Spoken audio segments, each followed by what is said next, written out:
বন্ধুরা, ডাক kitchen with village ফুডে আপনাদেরকে স্বাগত। প্রতিদিনের মতন আবারও চলে এসেছি একটা নতুন রেসিপি নিয়ে। হাতেই দেখতেই পাচ্ছেন ডিম নিয়েছি। আজকে ডিমের পোলাও বানাবো। কি করে বানাবো আপনাদেরকে পুরো পদ্ধতিটা দেখাবো। আর যদি ভালো লাগে প্রথম থেকে শেষ পর্যন্ত দেখার অনুরোধ রইল। চ্যানেলটা সাবস্ক্রাইব করার জন্য বিশেষভাবে অনুরোধ রইল। আপনারা লাইক, শেয়ার, কমেন্ট করবেন অবশ্যই, আপনাদের কাছে বিশেষভাবে অনুরোধ রইল। এরপর আমি রান্নার জায়গায় চলে যাব। কি কি নিয়েছি আপনাদেরকে দেখিয়ে দেব। দেখুন, সবকিছু নিয়ে গুছিয়ে বসে পড়েছি। কি কি নিয়েছি আপনাদেরকে দেখাবো। এখানে আলুটা কেটে নিয়েছি, আর মশলার জন্য নিয়েছি পেঁয়াজ কুচি করে নিয়েছি টমেটো কুচি, রসুন বাটা, আদা বাটা, আর এখানে লাগছে রায়তার জন্য দই, যে রায়তাটা করব তার জন্য নিয়েছি পেঁয়াজ, কাঁচা লঙ্কা কুচি, শসা, লাগবে টক দই। আর ডিমের পোলাওর জন্য অবশ্যই এখানে চাল নিয়েছি, দেরাদিন চাল নিয়েছি। এই চালটা আমি 1 ঘন্টা ভিজিয়ে রেখেছি। আপনারাও 1 ঘন্টা ভিজিয়ে রাখবেন এটা। আর এখানে নিয়েছি কাঁচা লঙ্কা চেরা, নিয়েছি চিনি, লাগবে ঘি, লাগবে গুঁড়ো গরম মশলা, লাগবে লবণ, লাগবে হলুদ, লাগবে সর্ষের তেল, লাগবে কাশ্মীরি লঙ্কার গুঁড়ো, লাগবে ডিম। এরপর আমি উনুনটা ধরিয়ে আমি ডিমটা সেদ্ধ করে নেব।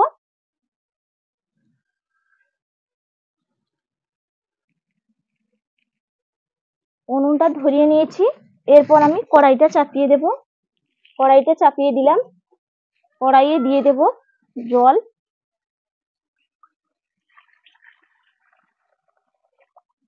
কড়াইয়ে জল দিয়ে দিলাম। এরপর ডিমগুলো সেদ্ধ করে নেব।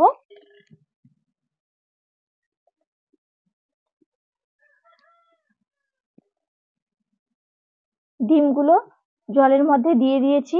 এরপর ভিনেগার দিয়ে দেব।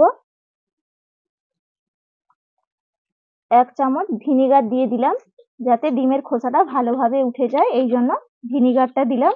আপনারা চাইলে লবণও দিতে পারেন, লবণও দিলে ভালো করে খোসা উঠে যায়। এরপর এটা সেদ্ধ হতে থাক।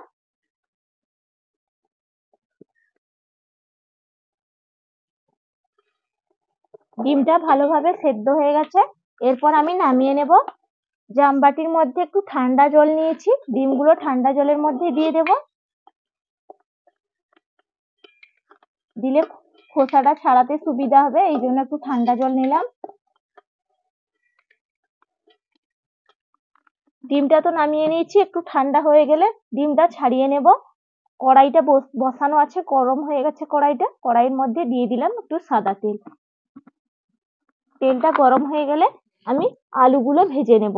আর এদিকে ডিমের খোসাটাও ছাড়িয়ে নেব। তেলটা গরম হয়ে গেছে, তেলের মধ্যে আলুগুলো দিয়ে দেব। আলুটা ভেজে নিব ভালো করে। এর মধ্যে দিয়ে দেব মাপ অনুযায়ী হলুদের গুঁড়ি, দিয়ে দেব মাপ অনুযায়ী লবণ। ভালো করে নাড়িয়ে ভেজে নেব। এখানে এটা ভাজা হতে থাক। এইদিকে আমি ডিমের খোসাগুলো ছাড়িয়ে নেব।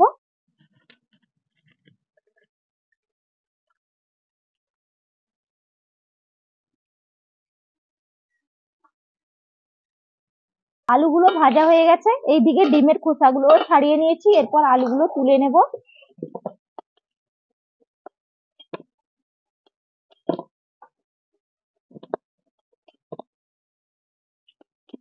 সেই তেলে ডিমগুলো ভেজে নেব।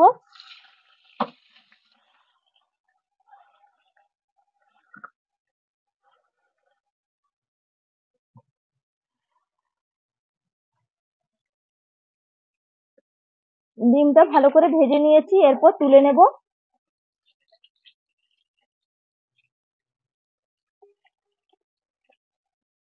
কড়াইয়ে কিছুটা তেল থেকে গেছে, আবার একটু তেল দিয়ে দিলাম, সাদা তেল। এরপর দিয়ে দেব গোটা গরম মশলা, দিয়ে দিব তেজপাতা, মাঝখান থেকে কেটে দিয়ে দিলাম তেজপাতা। এরপর দিয়ে দেব পেঁয়াজ কুচি,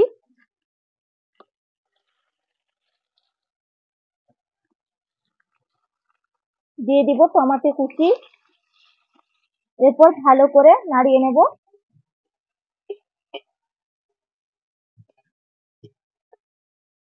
দেখুন পেঁয়াজ কুচি আর টমেটোটা ভালো করে আমি নাড়িয়ে নিয়েছি।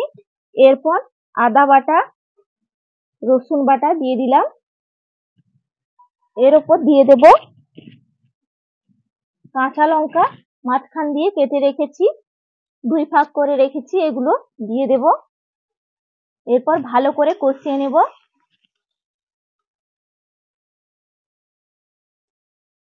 এরপর এর মধ্যে আমি পরিমাণ অনুযায়ী দিয়ে দেব হলুদের গুঁড়ি, পরিমাণ অনুযায়ী দিয়ে দেব কাশ্মীরি লঙ্কার গুঁড়ো, পরিমাণ অনুযায়ী দিয়ে দেব লবণ, দিয়ে দেব পরিমাণ অনুযায়ী চিনি, আর দিয়ে দেব টক দই।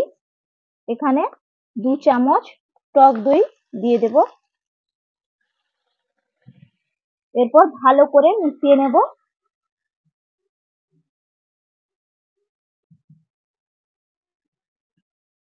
দেখুন ভালো করে মশলাটা কষিয়ে নিয়েছি আর একটা দারুণ কালারও চলে এসছে। এরপর একটু জল দিয়ে দেব যাতে মশলাটা বসে না যায়। এরপর আবারও একটু জল দিয়ে দিয়েছি, মিশিয়ে নিচ্ছি ভালো করে মশলাটা। দেখুন কি সুন্দর কালার হয়েছে আর গন্ধটাও দারুণ বেরিয়েছে। দেখুন মশলা থেকে একদম তেল ছেড়ে দিয়েছে আর কালারটাও দারুণ চলে এসছে।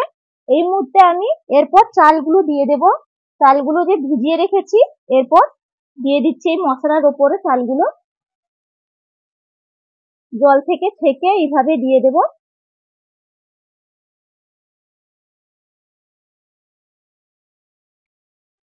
দেখুন এরপর ভালো করে মশলার সঙ্গে ভালো করে মিশিয়ে নেব চালটা। দেখুন একটা দারুণ কালারও চলে এসছে আর দেখতেও দারুণ লাগছে। আপনারা অবশ্যই এইভাবে বানিয়ে খাবেন, তারপর কমেন্ট করে জানাবেন যে কেমন হয়েছে।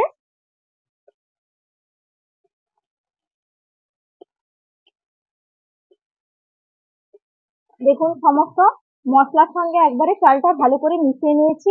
এরপর আমি জল দিয়ে দেব পরিমাণ অনুযায়ী।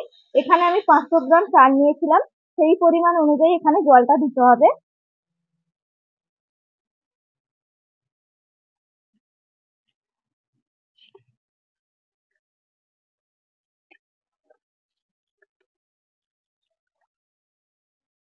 এরকম একটা বাটির আমি 2.5 বাটি মোট জল দিলাম।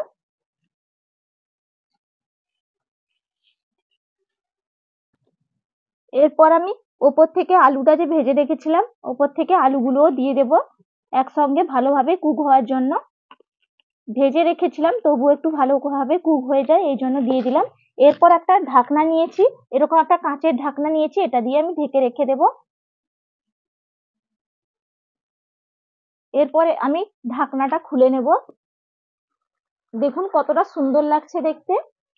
এরপর আমি এর মধ্যে দেখুন ঢাকনাটা খুলে দিয়েছি, এরপর একটু খুন্তি দিয়ে নাড়িয়ে দিলাম। দেখুন কতটা দেখতে সুন্দর হয়েছে।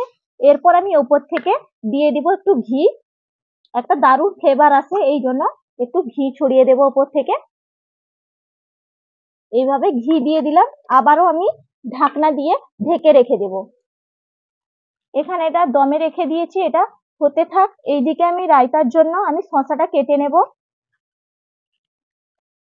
এইদিকে আমি রায়তাটা করে নিব। তার জন্য আমি নিয়েছি টক দই, কাঁচা লঙ্কা কুচি করে নিয়েছি, ধনেপাতা কুচি, লাগবে শসা, লাগবে পেঁয়াজ। আমি শসাটা ভালো করে জলে ধুয়ে নিয়েছি, এরপর আমি কেটে নেব।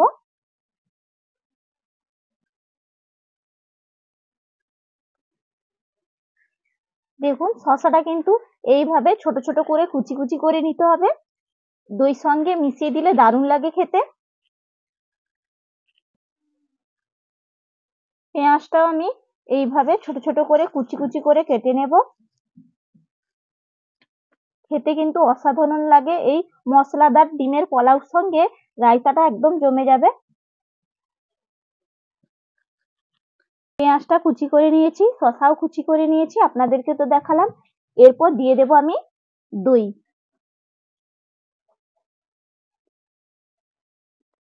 পরিমাণ অনুযায়ী দইটা দিয়ে দিলাম। এরপর দিয়ে দেব কাঁচা লঙ্কা কুচি, দিয়ে দেব ধনেপাতা কুচি, দিয়ে দেব পরিমাণ অনুযায়ী লবণ, দিয়ে দিব কাশ্মীরি লঙ্কার গুঁড়ো, দিয়ে দিব পরিমাণ অনুযায়ী চিনি, এরপর ভালো করে মাখিয়ে নেব।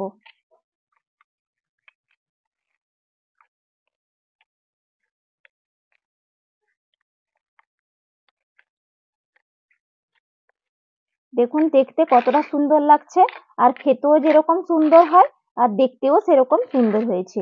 এখানে রেডি করে নিলাম, দইয়ের রায়তাটা রেডি হয়ে গেল। সেই দিকে চলে যাব, দবে যে বসিয়ে রেখে এসেছি দেখে নিব। এরপর ঢাকনাটা খুলে একটু নাড়িয়ে দেব। দেখুন কতটা ঝরঝরে হয়েছে, শুধু দেখুন, আর দেখতে কিন্তু অসাধারণই হয়েছে। একটু দেখুন গন্ধটাও দারুণ বেরিয়েছে, আর একদম পরিমাণ অনুযায়ী জল দিয়েছিলাম, একদম ঝরঝরে হয়েছে, আর দেখতে কিন্তু অসাধারণ লাগছে। এরপর ওপর থেকে ডিমগুলো দিয়ে দেব এইভাবে। দেখুন হালকা আঁচে কিন্তু দমটা দিতে হবে, দিলে নিচেও বসে যাবে না, আর দেখতেও সুন্দর হবে, খেতেও সুন্দর হবে, আর একদম পারফেক্ট হবে, ঝরঝরে। এইভাবে মিশিয়ে নেব ডিমের সঙ্গে ভালো করে।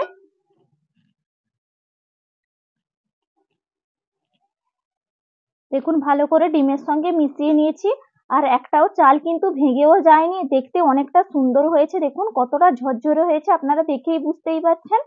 এরপর আমি ওপর থেকে দিয়ে দেব ঘি, দিয়ে দেব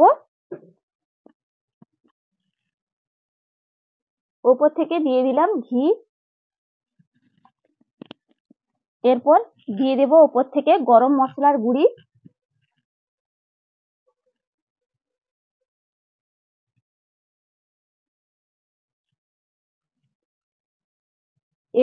ধনেপাতা কুচি। দেখুন দেখতেও যতটা সুন্দর হয়েছে, খেতেও ততটাই সুন্দর হবে। আপনারা অবশ্যই এইভাবে মশলাদার ডিমের পোলাও বানিয়ে একবার বাড়িতে করে খাবেন, তারপর কমেন্ট করে জানাবেন যে কেমন হয়েছে। একদম রেডি হয়ে গেছে আজকে আমার মশলাদার পোলাও, ডিমের পোলাও একদম রেডি। এরপর খেয়ে আপনাদেরকে দেখাবো যে কেমন হয়েছে। দেখুন কতটা সুন্দর হয়েছে, একদম দেখতে কিন্তু দারুণ লাগছে। একদম মশলাদার ডিমের পোলাও একবারে রেডি, আর দেখতে কিন্তু অসম্ভব সুন্দর হয়েছে, আর একদম ঝরঝরে হয়েছে। এরপর আমি একটু সাজিয়ে নেব, তার জন্য আমি শসা গোল গোল করে এইভাবে কেটে নিয়েছি, একটু গার্নিশ করার জন্য, দেখতে ভালো লাগবে। এইভাবে সাজিয়ে দেব।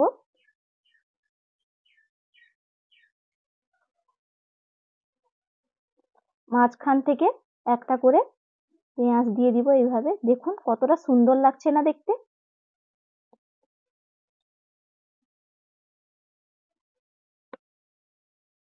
দেখুন একদম রেডি। এরপর খাবার জায়গায় চলে যাব, খেয়ে আপনাদেরকে দেখাবো যে কেমন হয়েছে। দেখুন সবাই মিলে খেতে বসে পড়েছি, আর গন্ধটা দেখুন কিন্তু দারুণ দারুণ উঠেছে। উঠছে, আর একদম দেখ ঝরঝরে হয়েছে, একবারে অসম্ভব সুন্দর হয়েছে। এরপর সবাই মিলে একটু খেয়ে নেব। খুব সুন্দর লাগছে সেন্ট।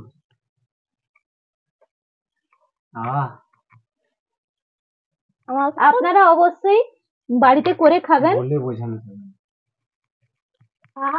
গন্ধটা এত সুন্দর। আর একদম ঝরঝরেও হয়েছে।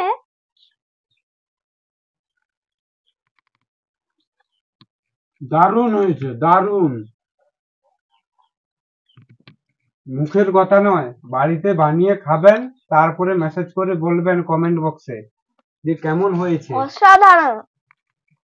সঙ্গে দই রায়তা।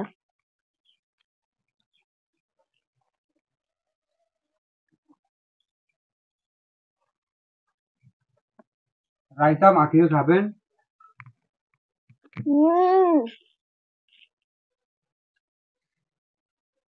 খাওয়া শেষ হয়ে গেল নিমিষে, আমি এখনো আরম্ভ করতে পারিনি কিন্তু খাওয়া শেষ। এরপর আমিও খেয়ে দেখি কেমন হয়েছে।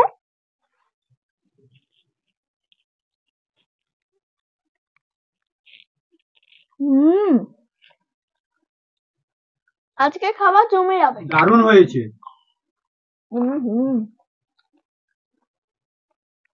অসম্ভব সুন্দর।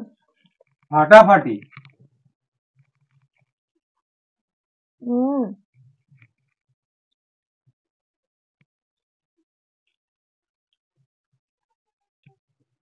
সঙ্গে যদি এরকম খাবার থাকে আর কিছুই চাই না। বাড়িতে কিন্তু সহজেই রান্না করা যায়, আপনারা অবশ্যই করে খাবেন।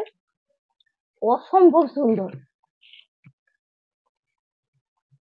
আর কি করে বানিয়েছি আপনাদেরকে তো পুরো পদ্ধতিটা দেখিয়েছি, আপনারাও এইভাবে বানাবেন। আর একদম পরিমাণ অনুযায়ী জলটা দেবেন, দেখবেন একদম ঝরঝরে হবে, একটুও ঘেটে যাবে না, আর অসম্ভব সুন্দর লাগবে।